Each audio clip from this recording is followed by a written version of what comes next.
नमस्कार मित्रांनो, एक आनंदाची बातमी आहे। खरेदी खताचा मार्ग मोकळा झाला आहे। म्हणजे तुकडाबंदीचे संपूर्ण नियम रद्द झालेले आहेत।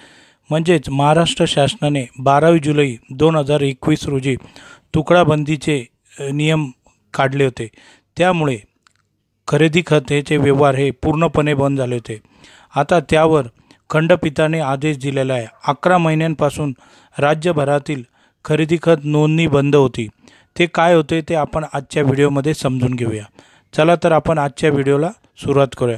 मित्रांनो, तुम्हाला एकदा पुन्हा विनंती करतो, तुम्ही माझ्या चॅनलवर नवीन असल्यास चॅनलला जरूर सबस्क्राइब करून घ्या। चला तर आपण आजच्या व्हिडिओमध्ये समजून घेऊया तुकडाबंदी नियमाच्या तरतुदी काय आणि कशा होत्या। बंदी नियमाच्या तरतुदी काय होत्या? एखादा सर्वे नंबरचे समजून घ्या। एखाद्या सर्वे नंबरचे क्षेत्र 2 एकर असेल तर त्यातील 1, 2 किंवा 3 गुंठे जागा विकत घेता येत नाही। त्याची रजिस्ट्री होत नाही। जमिनीचे अधिकृत लेआउट करून घेतले तरच रजिस्ट्री होईल। प्रमाणापेक्षा कमी क्षेत्र असेल तर त्याच्या खरेदी विक्रीसाठी जिल्हाधिकाऱ्यांच्या परवानगीची आवश्यकता असेल। एखाद्या जागेचा तुकड्याचा भूमी अभिलेख विभागाकडून स्वतंत्र मोजणीचा नकाशा असेल, त्याचे विभाजन करण्यासाठी तुकडाबंदीचे नियम लागू असतील, अशी तरतूद आहे। मित्रांनो, महाराष्ट्र शासनाने 12 जुलै 2021 रोजी तुकडेबंदीचा नियम काढला होता। त्या नियमाबाबत आपण आपल्या सदरच्या यूट्यूब चॅनलवर व्हिडिओ टाकलेला होता। सदरच्या जुन्या व्हिडिओच्या 12 जुलै 2021च्या महाराष्ट्र शासनाच्या GRची प्रत खाली डिस्क्रिप्शन बॉक्समध्ये दिलेली आहे। त्याप्रमाणे त्याच संदर्भातील खरेदी खताचा मार्ग आता मोकळा झालेला आहे। म्हणजे तुकडाबंदीचे नियम जे आहेत ते सर्व रद्द झालेले आहेत।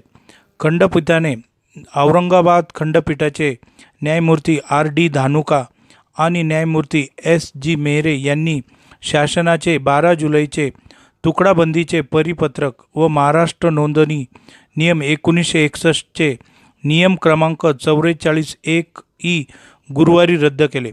परिणामी राज्यातील 11 महिन्यांपासूनचे ठप्प पडलेले खरेदी खत नोंदणीचे व्यवहार सुरू होण्याचा मार्ग मोकळा झालेला आहे। मुद्रांक विभागाने 12 जुलै 2021 रोजी तुकडाबंदीचे परिपत्रक व नियम जारी केले असल्याने NA 44 अकृषी जमिनी अथवा नॉन ॲग्रिकल्चरल वगळता इतर सर्व घरे, जागा, प्लॉटची रजिस्ट्री बंदच आहे। परिणामी हवाला पद्धतीसारख्या मुद्रांकावर बॉन्ड मालमत्ता खरेदी विक्री व्यवहाराचा सपाटा सुरू असतानाच खंडपीठाने हा आदेश दिलेला आहे। प्लॉटिंग व्यावसायिक याचिकाकर्ते गोविंद सोलापुरे, प्रकाश गडगुळ व कृष्णा पवार राहणार करोडी औरंगाबाद हे त्यांच्या ग्राहकांना विकलेले भूखंड, रो हाऊसेस इत्यादी बाबत दुय्यम निबंधक कार्यालयात वेगवेगळे खरेदी खत नोंदणी करण्यासाठी गेले असता त्यांचे खरेदी खत न नोंदवता याचिकाकर्त्यांना परत दिले। वरील परिपत्रक व नियमानुसार जिल्हाधिकाऱ्यांचे ना हरकत प्रमाणपत्र आणल्याशिवाय खरेदी खत नोंदण्यात येणार नाही, असे सांगण्यात आले। म्हणून खंडपीठात याचिका दाखल करण्यात आली। त्याचप्रमाणे मित्रांनो, हा अतिशय खुशखबर असा निर्णय माननीय खंडपीठाने औरंगाबाद खंडपीठाने दिलेला। म्हणून 11 महिन्यापासूनचा राज्यभरातील खरेदी खत नोंदणी आता बंद होती। आता त्या सर्व प्रकारच्या नोंदणी सुरू झालेल्या आहेत। म्हणजेच आता यापुढे आपण 1 गुंठा, 2, 3 गुंठा अशा प्रकारे खरेदी खत जसे पूर्वीप्रमाणे खरेदी खत करू शकत होतो गुंठेवारीचे, त्याप्रमाणे आता सुरू झालेले आहे।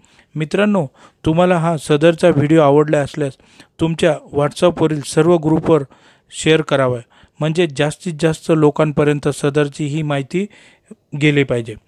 त्याचप्रमाणे मित्रांनो, तुम्ही जर माझ्या चॅनलवर नवीन असल्यास चॅनलला जरूर सबस्क्राइब करा। धन्यवाद।